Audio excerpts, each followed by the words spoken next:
बिस्मिल्लाहिर्रहमानिर्रहीम। अस्सलाम वालेकुम नाज़रीन, आप यूट्यूब चैनल देख रहे हैं। मैं इमरान खान हूँ।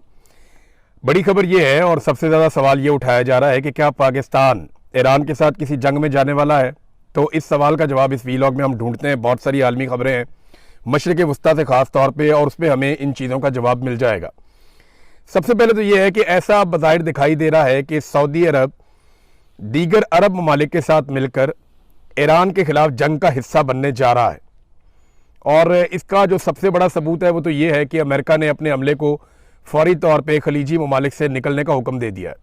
ख़ास तौर पे सऊदी अरब को खाली किया जा रहा है और ये हुक्म दिया गया है अमरीकी हुकूमत की जानिब से कि सफारती अमला, ख़ास तौर पे जो सफारतकार भी हैं, वो फौरी तौर पे सऊदी अरब को छोड़ दें।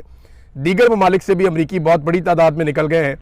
तो जहाँ पर भी अमेरिका ने जंग करनी होती है या उन्हें नज़र आ रहा होता है कोई बड़ी जंग होने जा रही है, तो वहाँ वो फौरी तौर पे इनखला शुरू कर देते हैं। और अब वो दिखाई दे रहा है। एक और बड़ी खबर इसमें यह है कि ये मेरे सामने एक डॉक्यूमेंट है जो सऊदी वजारत खारजा का है।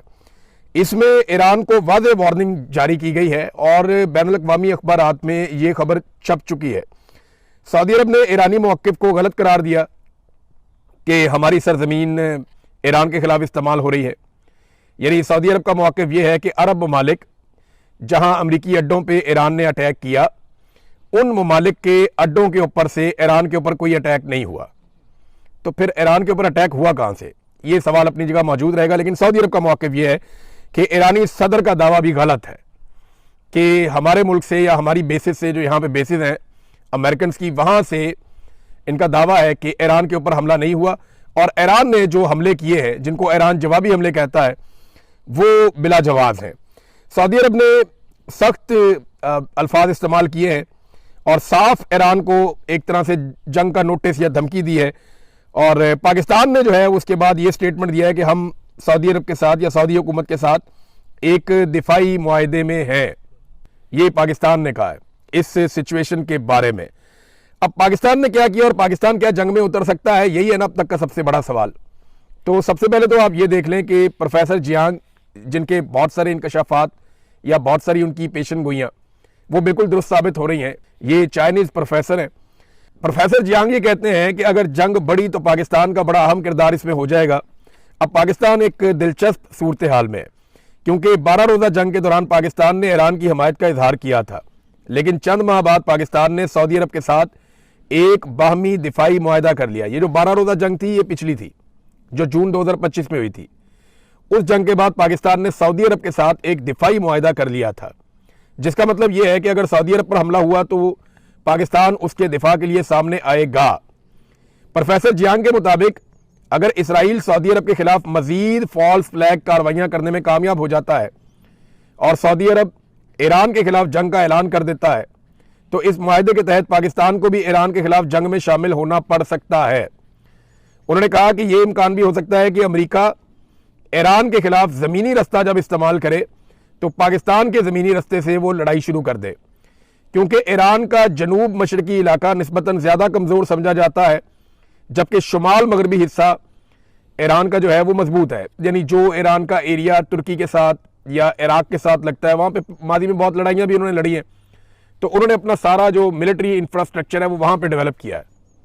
यहाँ पर उन्होंने नहीं किया, पाकिस्तान की तरफ से उनको लगता था सत्ते खैरा ने, लेकिन यहाँ पे वो कमज़ोर है। और ये कहा जा रहा है कि इधर से भी लड़ाई शुरू हो सकती है, अमेरिका ये रास्ता इस्तेमाल कर सकता है। बहरहाल ये तो वक्त बताएगा कि क्या किया जाएगा। लेकिन इस वक्त इसराइल को बहुत मार पड़ रही है और इस लड़ाई का अगर कोई सबसे बड़ा बेनिफिशरी बनने जा रहा है तो वो इसराइल ही होगा, इसराइल के अलावा कोई नहीं होगा। क्योंकि इसराइल में कभी भी इतने बम नहीं गिरे, इतने मिसाइल नहीं गिरे।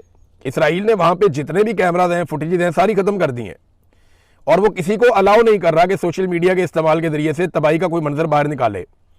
आप गौर करें, जब इसराइल ईरान को मारता था या गजा के शहरियों को मारता था, और उस वक्त जब रॉकेट चलते थे और सुरंगों के अंदर जाते थे या ज़ेरे ज़मीन पनाहगाहों के अंदर चले जाते थे इसराइली, तो तब बड़ी वीडियोज़ आती थी नीचे से, तब बहुत सारे मनाजिर आपको दिखाई देते थे। लेकिन अब बिल्कुल कोई किसी किस्म का मंजर दिखाई नहीं दे रहा, फुटेज नहीं आ रही, वीडियोज़ नहीं आ रही। इसराइली शहरी सारे के सारे कहाँ गए कुछ पता ही नहीं चल रहा। वो एक शदीद ज़हनी तनाव और दबाव का शिकार है और वो ज़हनी मरीज़ बनते चले जा रहे हैं जो इसराइल के शहरी हैं। और ज़ेरे ज़मीन बंकर्स भी अब उनके महफूज नहीं रहे। इंडियन मीडिया के कुछ लोग वापस गए और एक इंडियन सहाफ़ी ने यहां तक दावा किया कि 100 फुट नीचे तक भी जो पनाहगाहें हैं वो भी महफूज नहीं है, उनमें भी नुकसान हुआ है। अभी ये खबर आई है और एक दावा है और मुख्तलिफ मीडिया चैनल में ये चल भी रहा है। दावा ये कहता है कि रूसी खुफिया एजेंसी ने इस बात की तस्दीक की है कि ईरान हाइपरसोनिक मिसाइलों के हमले में, यानी ईरान ने जो हाइपरसोनिक मिसाइलों का हमला किया है उसमें इसराइली लीडरशिप के लिए बनाया गया ज़ेरे ज़मीन बंकर तबाह हो गया और इसमें अभी तक आग लगी हुई है। यानी अब बंकर्स भी उतने महफूज नहीं रहे क्योंकि मिसाइल बहुत बड़े और बहुत हैवी हथियार जो हैं वो इस्तेमाल हो रहे हैं। बंकर में इसराइली हुकूमत, ब्यूरोक्रेसी और फौज के आला हुकाम पनाह लेते थे। अब पता नहीं उस वक्त वहाँ पे वो थे या नहीं थे, लेकिन इस जगह पे वो पनाह ज़रूर लेते रहे माजी में। अब कितना नुकसान हुआ है क्योंकि इसराइल का कई जगह पे नुकसान रिपोर्ट हो रहा है और हत्ता के लबनान के करीब नुकसान रिपोर्ट हो रहा है, दीगर कई जगहों पे नुकसान रिपोर्ट हो रहा है, बेसिस के अंदर अमेरिका का नुकसान रिपोर्ट हो रहा है, कुछ अमरीकी फौजी पकड़े गए हैं ये भी दावा किया जा रहा है। तो आप सारी चीज़ों को प्लस माइनस करें तो अमेरिका और इसराइल के लिए अकेले में हालात उतने अच्छे नहीं है। आप नाए हुर्मुज़ बंद होने की वजह से पूरी दुनिया के ऊपर एक दबाव भी है। यूरोप उस तरीके से अमेरिका के साथ खड़ा नहीं हुआ, तो क्या पाकिस्तान खड़ा हो जाएगा? अब पाकिस्तान ने ना इस वक्त कुछ ऐसी डिमांड्स की हैं सऊदी अरब से जो ये बताती हैं कि पाकिस्तान जंग का हिस्सा बनने जा रहा है। मैं ये क्यों आपको कह रहा हूं, इसका जरा मैं आपको आसानी के साथ समझा देता हूं। देखिए, सऊदी अरब इस वक्त जंगज़दा मुल्क बना हुआ है, उनकी ऑयल की रिफाइनरीज खतरे में है, अब नाए हुर्मुज़ बंद है, उनकी तजारत भी बंद है, सऊदी अरब के अंदर बम भी गिर रहे हैं और सऊदी अरब के अंदर कारोबारी ज़िंदगी मुअत्तल है या ख़राब हुआ है। अब ऐसी सूरत हाल में जब एक मुल्क इतने दबाव में हो तो क्या दूसरा मुल्क उससे पैसे मांग सकता है, उससे माल का तकाजा कर सकता है? नहीं कर सकता ना। ये इखलाकी नुक्ता नज़र से भी जायज़ नहीं है और किसी भी हवाले से आप देखें तो जायज़ नहीं है।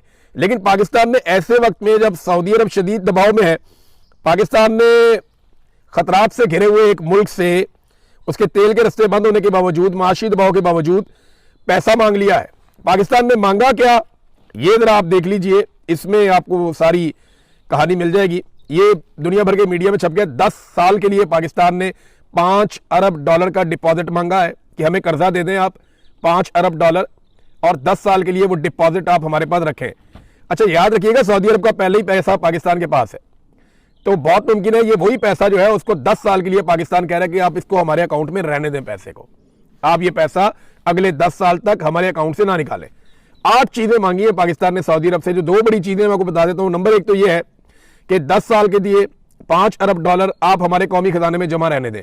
नंबर 1, ये कोई पैसा हमें वो दे नहीं देंगे लेकिन हमारे कौमी खजाने में जमा रहेगा। नंबर 2, $5 अरब की तेल की सहूलत हमें दी जाए, यानी में जो उधार तेल देता है सऊदी अरब उसकी मिकदार जो है वो $5 अरब तक कर दे। पहले मेरे ख्याल में 1.2 अरब थी, किसी दौर में ये $2 अरब भी थी, लेकिन अब पाकिस्तान ने डिमांड किया कि $5 अरब का तेल, तो ये $10 अरब की पाकिस्तान ने सहूलत मांगी है और ये उधार है, ये वो पैसा नहीं है जो सऊदी अरब देगा और पाकिस्तान का हो जाएगा। ये एक उधार पैसा है जो पाकिस्तान मांग रहा है। देखिए पाकिस्तान ने करना क्या है, क्या लड़ाई में वाकई उतर जाना है? पूरे पाकिस्तान में लोग एक ही सवाल पूछ रहे हैं ना, पाकिस्तान के पास रास्ता ही कोई नहीं है। आप गौर करें ना, पाकिस्तान एक ऐसे दोराहे पे खड़ा है जहां एक तरफ आर्जी फायदे हैं और एक तरफ मुस्तकिल खतरात हैं। यानी आर्जी फायदा आप ये उठा सकते हैं कि थोड़ा पैसा ले लें, अपनी इकोनॉमी को स्टेबल कर लें, सऊदी अरब के साथ खड़े हो जाएं, और मुस्तकिल खतरात ये है कि फिर आपका एक पूरा बॉर्डर और वल्नरेबल हो जाएगा।